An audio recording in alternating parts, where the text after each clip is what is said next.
Welcome to the February 6th, 2025 episode of The Energy Show. I'm energy journalist Markham Hislop, and I'm joined by MC Breadner, who produces the show. So say hello, MC. Hi, everyone. We're going to talk about EVs today, electric vehicles. And before we do that, though, we have a text from a viewer that we'd like to respond to. So why don't you read it out, MC? Yeah, great. So here we go. I have watched people like you and your organization put a stranglehold on Canadian oil since the late 1960s. This resulted in Alberta's oil being almost landlocked with few customers. How is this done? The Rockefeller Foundation and a few other American investors financially support what Stalin called useful idiots to do their dirty work. That is to fund so-called environmental groups and the Liberal Party to ruin business of Canadian oil companies to the point where they're already nearly all to the control of Alberta and the Canadian government. What, where are you guys getting most of your funds? Okay, we'll leave the funds part for not that we don't mind sharing, but we'll leave that for another episode now so I can describe it in more detail. What I want to address is this viewer makes a fundamental error about what we're trying to do here. We are not anti-oil, anti-gas, and any of that kind of stuff. What we are is energy transition journalists. We spend a lot of our time, at least half our time, talking to global experts about how things are changing in China, in Europe, in the global south, in the United States. And then we try to apply those lessons to Canada and particularly Alberta because of the center of the oil and gas industry. And the message is very simple. The gentleman who wrote that text is stuck in the 20th century. That's a 20th century argument. In the 21st century, clean energy technologies have now entered the marketplace. In 2020, roughly, they passed their inflection point, which means that they're now competitive. So wind and solar are competitive with power generation with coal and natural gas, and electric vehicles are competitive with gas-powered, diesel-powered vehicles. And they're getting better and better all the time, and they're starting to push the oil and gas out of the marketplace. And if you think that's not coming, then you need to watch more of our shows.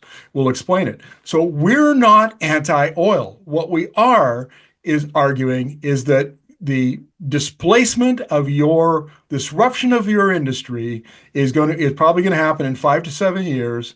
Start planning for change now. Pivot from providing feedstock for refineries, which then gets combusted, and pivot into non-combustion industries. For example, Alberta Innovates, provincial agency, is to this year or maybe next year at the latest, will have a commercial process for turning bitumen from the oil sands into Yeah. carbon fiber precursor, which could be the basis for a carbon fiber manufacturing industry in Alberta. So instead of burning it, you make stuff with it. That's our argument.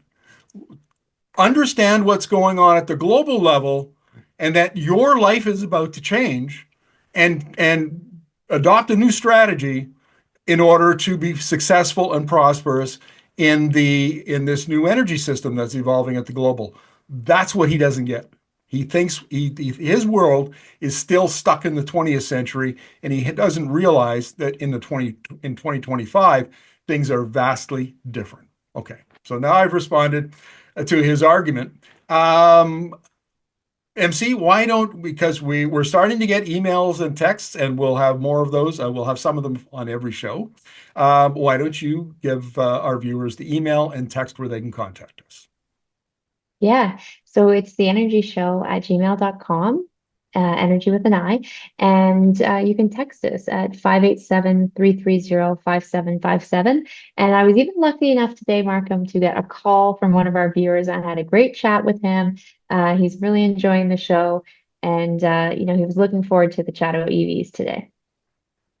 Fantastic. I wouldn't recommend that everybody call MC. She's got a lot of work to do in a day, but we do appreciate the odd call, I guess. Well, look, before we get into EVs, I've got an EV related little news bit. Today is the day that Alberta introduces the $200 EV tax. And I know some of our viewers who are very pro electric vehicle don't like that tax. And I get it. I understand. The province argues that that amount is the same, similar to what a gasoline and diesel vehicle uh, owners would pay in fuel tax. So somebody's got to pay for the upkeep of the road, and the argument is that it makes it more fair. Uh, it's a small, relatively small amount. So from our point of view, we're not going to get bogged down in it. But there's a little news story for Albertans today. If you own an EV, you got to pay $200 for as a tax. Now, what we're going to do, I'm going to ask you to put up our PowerPoint, and we're going to start with slide one, and we're going to talk about why consumers buy electric vehicles. There's actually theory about this stuff, believe it or not. And it's been around for a long time. I mean, there are studies that go back to the 30s about why farmers in Iowa bought hybrid corn. And Everett Rogers, who is an American sociologist and sort of the dean of technology diffusion literature, as when I ran into it 40 years ago, this is his curve. This is Everett Rogers' technology adoption curve. And a lot of you'll be familiar with these categories. And the idea is that at the far left, you've got innovators. And so they are the ones who will adopt. Well, back in the when smartphones came out, the iPhone came out, these are the guys that would camp out in tents for 3 days in front of the Apple store so that they were first in line to buy the newest iPhone. That's an innovator. Then you get into early adopters who make up 13.5% of consumers, and they are not quite as, you know, hepped up on the technology as the innovators, but more so. And then early majority, late majority, and laggers. And we'll talk about that in a bit. Here's how consumers make the calculation when they're going to buy a new technology. There's four variables that they consider. And we're going to talk about in the next thing we're going to talk about is how MC and I see those a little bit differently. So the first one is CapEx. What does it cost you to buy? The second is OpEx. What does it cost you to operate? The third is value. And these are things, non-monetary things that you value. It might be in an EV, it might be the torque, the acceleration, puts you back in your seat. You like that. It might be status. It might be maybe you bought it because you were concerned about the climate and you wanted a non-emission. That's a value. And the fourth one is risk. Where on the continuum of risk do you see an electric vehicle? And when you add all of them up, every one of us, when we go to buy an electric vehicle, I remember when we bought our plasma television almost 20 years ago, we make these kind of calculations when we decide to buy. And so maybe what we'll do, MC, now is take down the PowerPoint. We'll bring it back in a sec when we get to the third part of the show. So what we're going to talk about now, well, we've talked about this calculation that consumers do, and you Yeah, and Felipe, your husband, just did that because you yeah. bought your third electric vehicle, and maybe you want to explain that for us and what you were thinking, what made you buy that? Well, I mean, our our our first electric vehicle was probably around environmental reasons, and we thought it was the right thing to do. And now we're really into the technology. And I guess this third one, now we've just got some specifics that we really like, around, how it operates. For instance, the last one we had didn't have any levers on the side, so like indicators or windshield wipers, which really bothered me. And so now we've kind of gone back to like a legacy brand EV that has more of a traditional car feel, which I really like.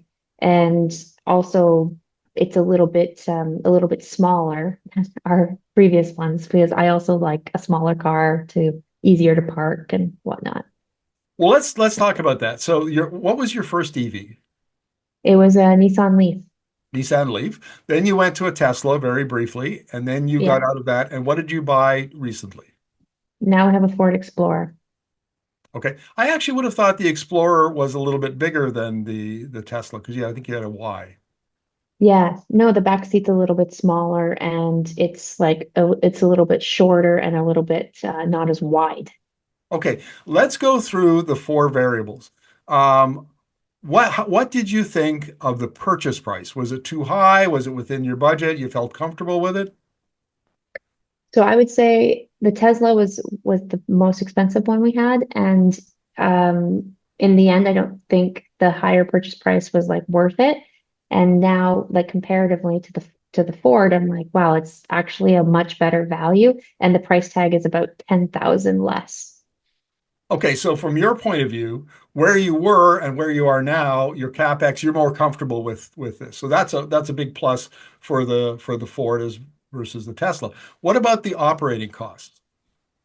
I mean, the operating cost is so much lower than gas. I think that's probably why we fell in love with electric cars in the first place. Um, because we definitely fell in love with our Nissan Leaf because we weren't having to go to the pump. And it's incredible how much cheaper it is. Just you never go to the pump. It comes in on your electricity bill, of course. Um, but it's almost negligible compared to pump prices. Gotcha. Okay, so across the EV board, the lower operating cost is another big plus for you. What about That's the value? biggest plus. Okay, gotcha. What about value? What other non-monetary things do you value in an electric vehicle? Well, obviously the environmental things, just because I have kids and I feel like personally, I need to do whatever I can to help there. And then secondly, it's just so much fun to drive. I have to say I'm not really like a big car person. I'm not like into that, but it is really fun to drive, like passing on the highway. It's very get up and go. And you just accelerate so much faster. It's so much, it's really nice. It's really smooth. I had a BMW i3 for an afternoon in Vancouver back in 2017 when I was writing an article for one of the magazines there, and I got to drive around Vancouver. And the thing that I liked about it was the braking. The one, you had one Yes. pedal, and it was the best urban car I've ever driven. It was just so enjoyable. I don't never took it on the highway, so I'm not quite sure. But around town in a busy urban environment, it was great. Now, the Yeah. last thing is risk. Now, this is your third EV, and where would you put yourself on your perception of risk in having an EV? On a scale of 1 to 10, for example. Like resale value and that kind of financial risk. Resale, the risk that the car won't perform as intended, that it might break, you can't get service, those kinds of things. So as far as like functionality and service, I don't even think about that anymore because I feel like it's so much less than an oil and gas car because there's no oil changes. So all of that, I feel like it's a little bit less. The sale risk for me is still pretty high. It's actually we thought about going back to a plug-in hybrid just because we are afraid of the resale value. Every EV we've bought, we've really lost when we go to trade it in. And so I think that that's kind of something that keeps bothering us every single time because the technology improves so much. Even if you only have the car for like 2 years, in the last few, the ranges have just like are huge. Like we've made big leaps every time in range. And so the older, even 2 years, it really devalues a lot quicker than say a plug-in hybrid or a gas car does. So when you calculate all four of those variables together, you say, okay, we CapEx great, OpEx great, lots of value, a little bit of extra risk over here, but when you add them all up together, you just go, well, you know what? We're going to take the plunge and buy the car. Is that kind of how you and Felipe did it? Yeah, and I think for us, like if there's government incentives, we think the government incentive is actually covering that risk for us. That's how we've kind of tried to like put that together in our mind is like, okay, there's going to be a big loss, but at least we're getting a government incentives that will help us cover that loss. Okay, excellent. That is typical. And that calculation will be different for everybody who comes to an EV. And I'm the example of that. So here I am. I've driven in EVs. I love them. But the technology as it is today didn't fit our family's needs. And we have two needs. One is I go back to Alberta all the time and I drive a lot. So I'm driving through the mountains, 1,000 kilometers from where I live and driving through the mountains, which is hard on EVs. And well, it hardened the range, let's put it that way. Yeah. And then the other thing we do is around town, we have very short trips. We go into Nanaimo for groceries, 34 kilometers. We never go any more than about 40, 50, 60, 70 kilometers. So even a Nissan Leaf these days would do us fine. So here's when we made the calculation, the CapEx was too much for us. We own both Hmm. our vehicles. We have a little Toyota run around town, and we have a little bit bigger car, an Infinity, that just is more of a highway vehicle. So the CapEx was a big issue for us because we already own and we would have had to take out a loan. We didn't want to do that. OpEx, we drive so little that the savings on the OpEx really, weren't an attraction. On the value side, I've kind of got to that age where I don't need a hot rod. I don't need, as much as I'd like to be able to put my foot into the old Tesla and chirp the tires. It's just not a big deal anymore. And besides, the Infinity that we bought has enough power that, if I'm on the highway and I need to pass somebody, I can feel like I'm driving my old 280Z again. So, that really wasn't a big deal. And then on risk, now here's the part that I spent a lot of time on forums for Hyundai or Ford or GM EVs. And I would have to say that there are a lot of stories out there that made me pause. So, for instance, Hyundai, they have like EVs have a 12-volt battery in addition to the big battery. Hmm. And Hyundai, according to the EV groups that I monitor, was having trouble with these batteries failing. And they would Yeah. fail. You never knew when they were going to fail. And they would fail after 6 months or a year or whatever. And sometimes the failure was caused by some software or mechanical problem, and the dealership couldn't fix it. And then they were 6 months without their car. And sometimes, even according to the groups, Hyundai had to buy the car back. And so every one of those groups, those vehicles, the different ones had different problems. Yeah. And so some of them, for instance, service and repair was a big issue. So, you'd have a dealership over here that, trained its technicians and was prepared for it, and then the other one over here wouldn't. And then you couldn't get proper service. That was a Hmm. big problem. Um, uh, Charging infrastructure. In Canada, it's not that well developed. And people were running into all sorts of problems with broken chargers. They'd pull in with the needing a charge. The charge is broken. It was the only Not charger working. in Yeah. town. Now what do I do? Yeah. So there were enough of those kinds of problems that I thought, I really need this vehicle to just work and work as intended. This is too much risk for me. So when you add up all of my variables and how I felt, CapEx too much, OpEx didn't really care, value didn't really care, risk too much, it was an easy decision not to buy an EV at this time. We're probably going to be back in the market maybe 2027, 2028, when the prices come down a little bit and Yeah. range comes up a little bit, and we can buy maybe something to replace our long range, our longer trip car. And I think this is an important point, is that the calculations that consumers make today are very different than the ones they made in 2020. When did Yes. you buy your Nissan Leaf? 2021. There you go. So you know what I'm talking about. And Hmm. would you say that the issues, the variables that you calculated then, if you can remember how the conversations you had, and the ones you had today with the around the Ford were different? Yeah, I mean, I think we didn't really know what we were getting into with the Nissan Leaf, to be honest. I mean, neither one of us had ever even driven an electric car and didn't know that much about it.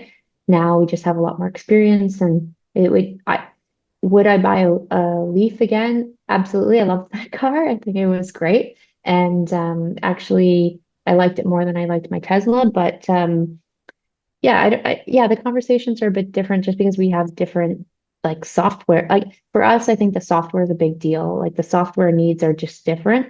And so we know a lot more about it and we know a lot more like about, oh, how are they going to do the software fixes when there's a problem? Because I do think that that's a big consideration, when you're picking the brand. And this time when we went to go test drive different cars, it was like the software was like, okay, let's look at it. Is it good? Is it user friendly? Am I going to feel safe in the car trying to, if I have to go into the software to do something while driving, et cetera, et cetera. And this gets to the point I want to make here, MC, is that the Mhm. calculations, the bend in the curve favors more and more EV adoption over time. The Mhm. CapEx is coming down, the low OpEx is being recognized, the high value for consumers, the value for consumers is growing all the time. The more, it's just it's got torque, it works well in winter. Oh, I didn't know that. This is great. And there's all sorts of value now that people are becoming aware of, and the sense of risk is coming down. Yeah. Not for all consumers, but remember back on that curve, uh, I put you down as a early adopter. Early adopter. Yeah, because you were in 2021, you were, I mean, sure, there were, the Leaf's been around for 2012. That would be like an innovator. But I Yeah. thought you were kind of still in the early adopter.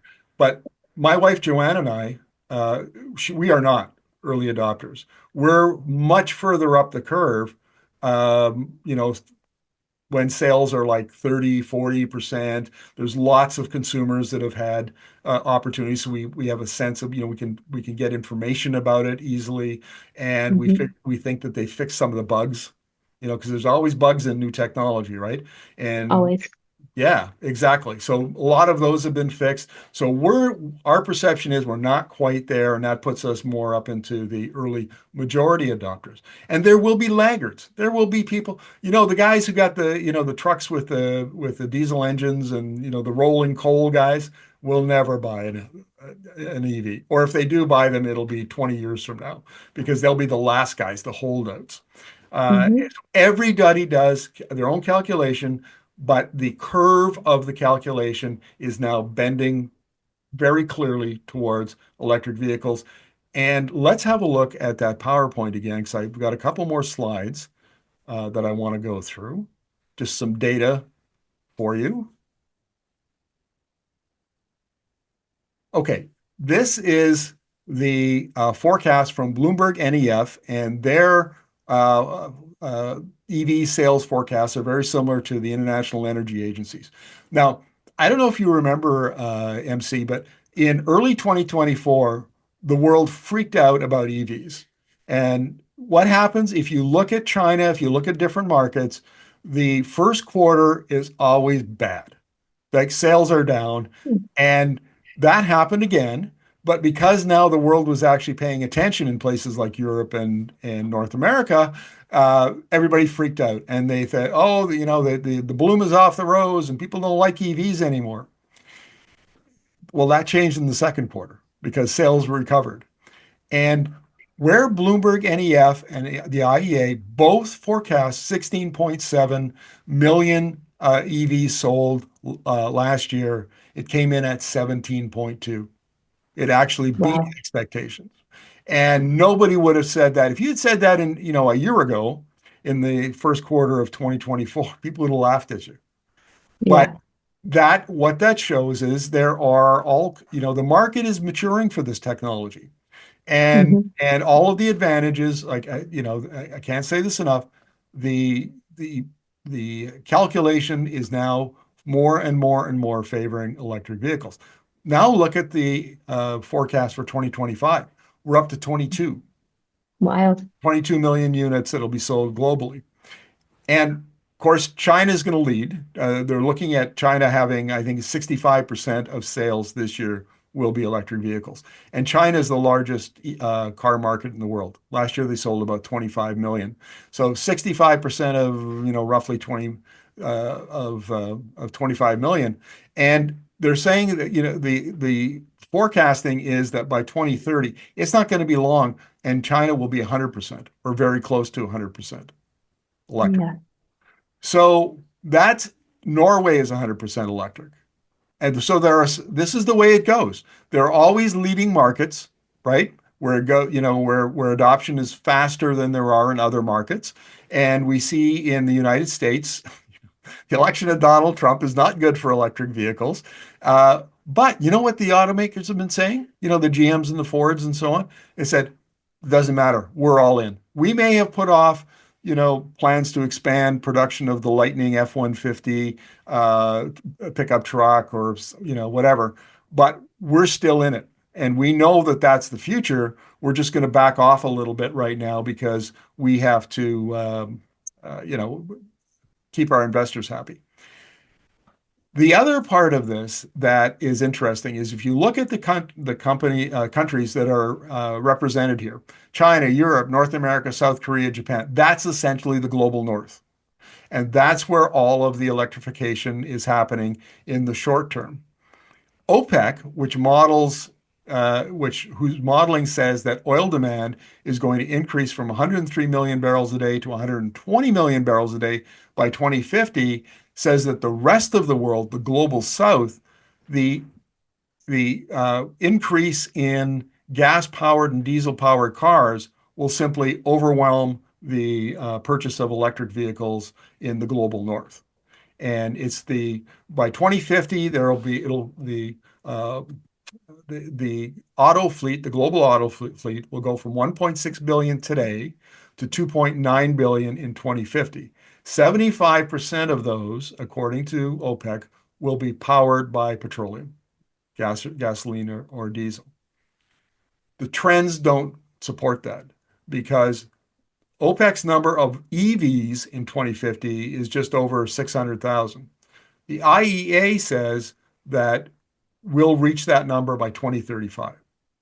So if that's the case, if the IEA and Bloomberg NEF are correct, by the time we get to 2050, we'll see probably closer to, I don't know, maybe a billion or more EVs. And that then makes it, and it won't be 2.9 billion in the auto fleet. They don't think either. The auto fleet will be smaller. So EVs will make a very big, will comprise a very big percentage of the auto fleet by the time we get to 2050. That then cuts the road transportation demand, fuel demand that Right. supports 45% of oil demand. That's where the peak oil demand in 2030 forecast from the IEA comes from. Electrification of transportation cuts into oil consumption, and we peak in 2030. Okay, let's go on to the next one.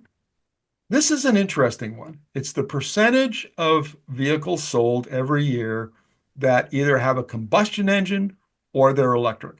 And you can see that in, I think it's 2020, maybe, late 2018, something like that. 98% of all cars sold had a combustion engine. Now it's only 79%. And every year it goes down by 3 to 5%. And so if sales this year increase by to 22 million EV sales, and we don't have a big spike in total car sales, we'll probably see that go down to 75, 76, something like that. And it looks like that decline, and that's how we're going to displace combustion engine cars out of the global auto fleet. Now we're going to talk about, go to the next slide, please. Global car production. Look at China. Who would have Right. guessed that China would be 32.3%? And this is for 2023. In 2024, that number is probably closer to 35, 36, 37%. And look at the US, only 11.3%. We associate the auto industry with the Americans. Hmm. Look at Japan. Toyota, Honda, Nissan, Mazda. We think of those as the, powerhouse, and Japan is only 9.6%. Canada, way down at the bottom, is like 1.3%. And yet it's a very Yeah. important part of the Canadian economy. Yeah. China is eating the global auto industry.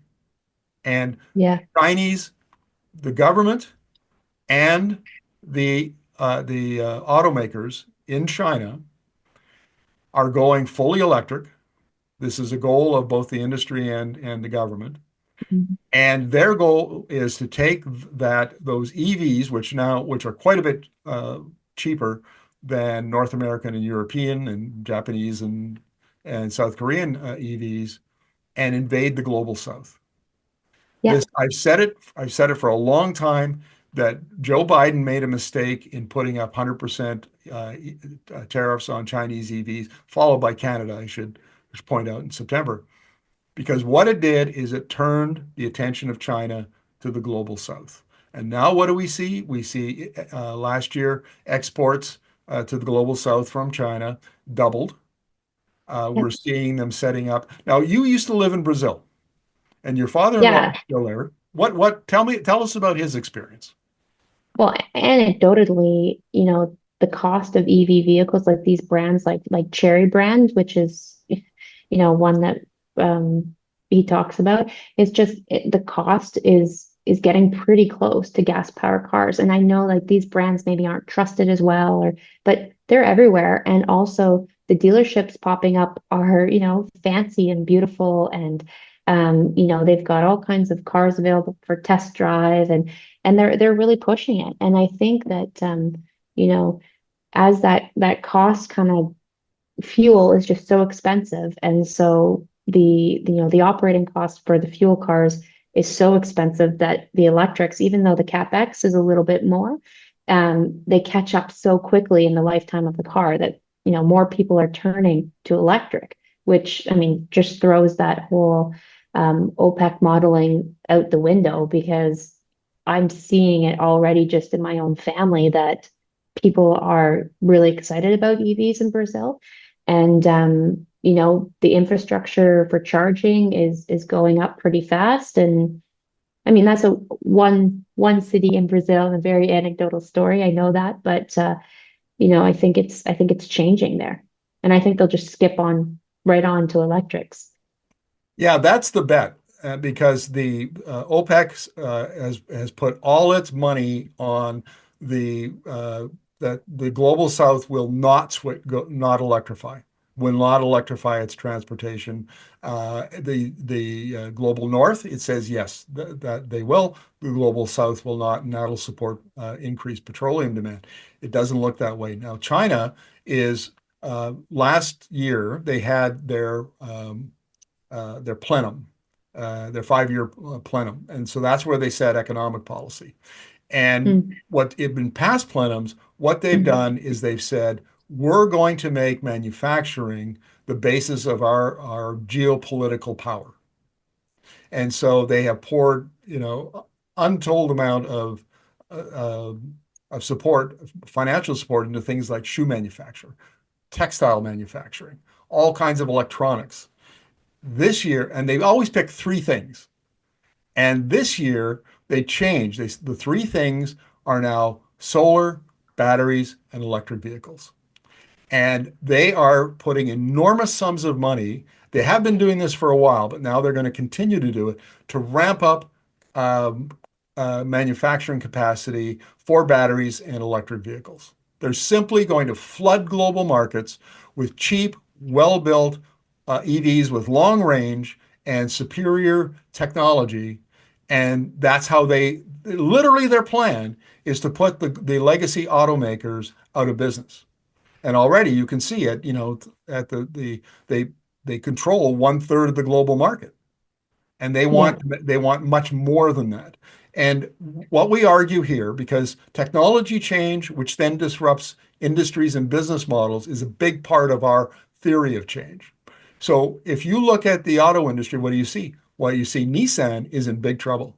It only has enough money to last one more year. And today I was reading that its joint venture agreement, it's actually not joint venture, sorry, its agreement to merge with Honda has fallen apart.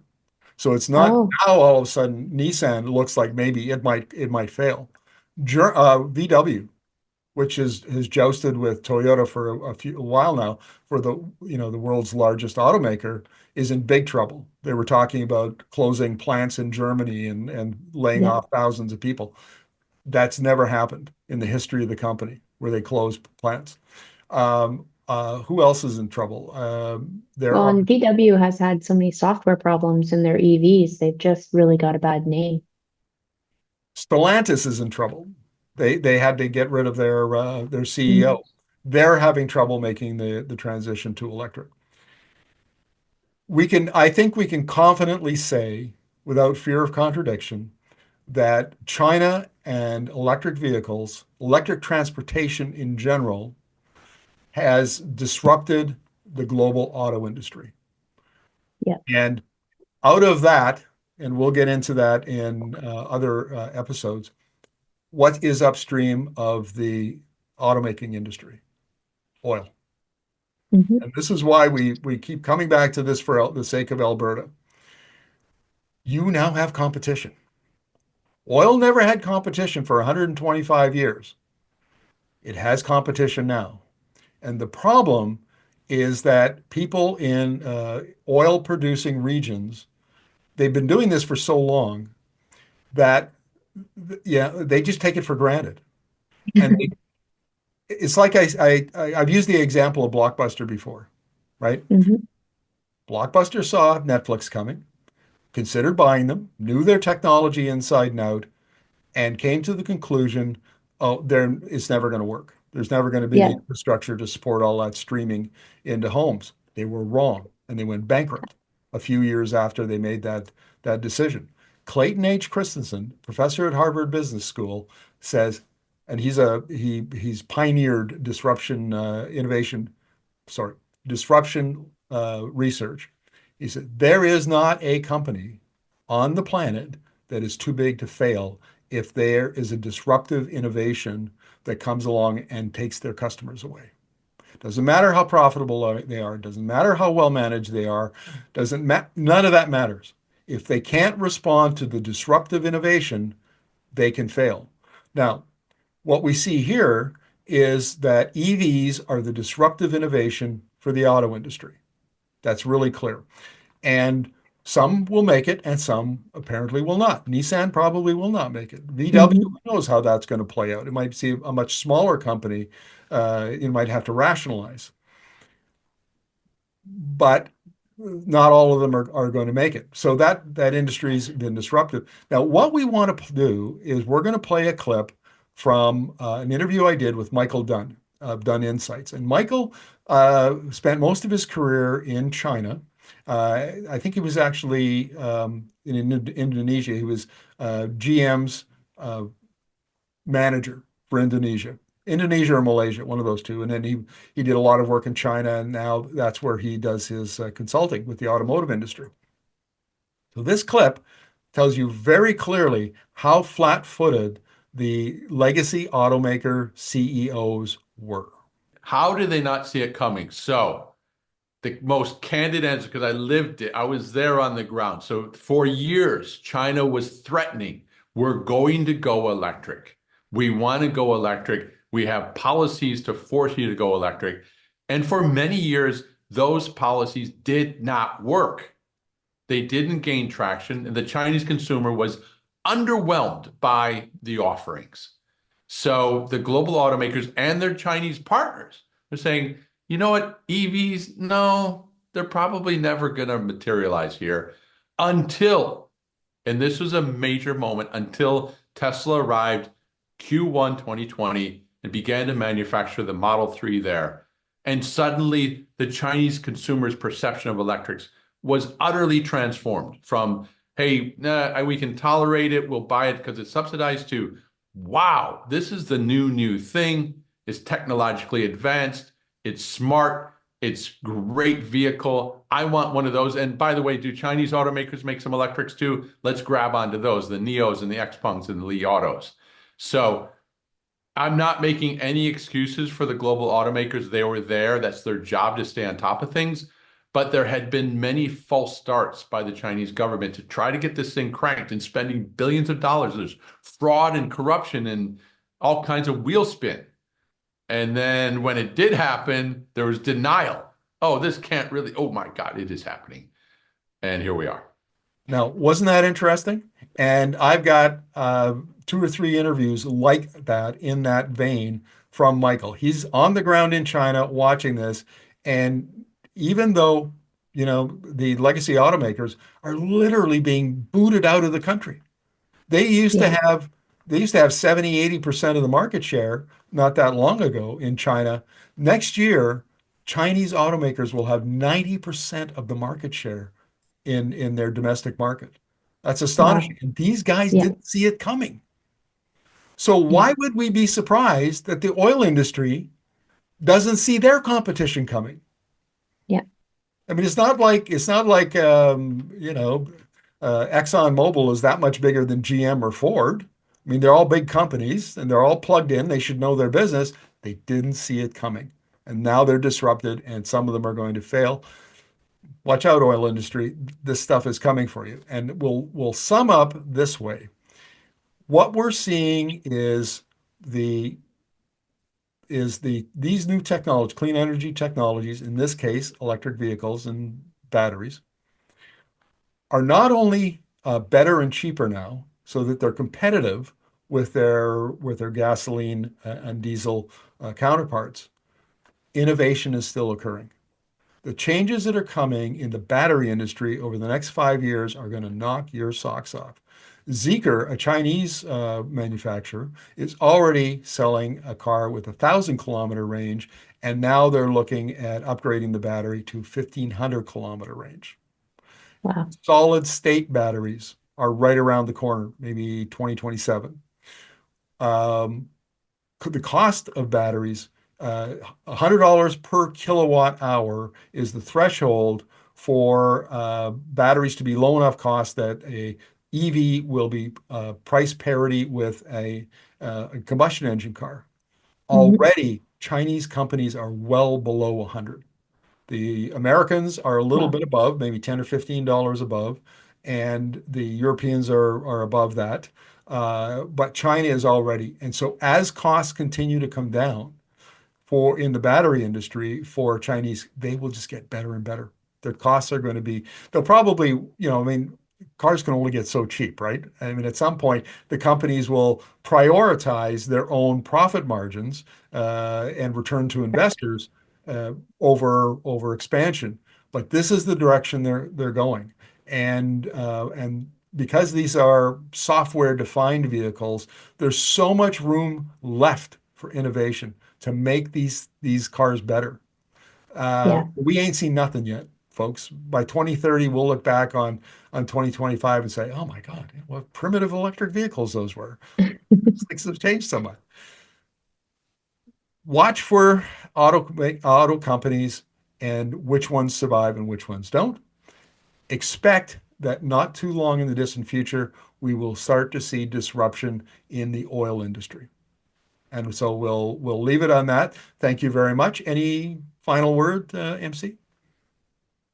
No, I don't think so. I mean, I'm excited to see these range gains because range anxiety has definitely been something that has always bothered me. So I'm excited to see what the future holds. What is the range of your Ford Explorer, by the way? It's over 400 kilometers. I don't know exactly, but yeah, something Somewhere like in that. between 400 and 500? Yeah. Yeah, 500 kilometers seems to now be the kind of standard for, that kind of a vehicle. And I just had a conversation with an EV owner today in our energy circle. And he said, well, most people don't need more than 200 kilometers and then they can always charge. But you know what? Yeah, just like if it's winter, Like this is in Alberta. This is the complaint. Oh my God, it's winter, it's cold, it'll never work. Well, first of all, yes, you're going to lose some of your battery Mhm. range. So if you had 500 kilometers, you might only have 250, 300, 350 kilometers. But the experience of EV owners on the prairies, the Canadian prairies this year, was that the EVs actually outperformed the combustion engine vehicles because you get down 30, 40 below, and I've been there. I grew up in that Yeah. kind of country, and your vehicle freezes up. And if you don't have a big block heater and you don't Hmm. have it in a garage, it's frozen. You're not going to be able to start it. Whereas the EVs, away they went. They were No great, problem.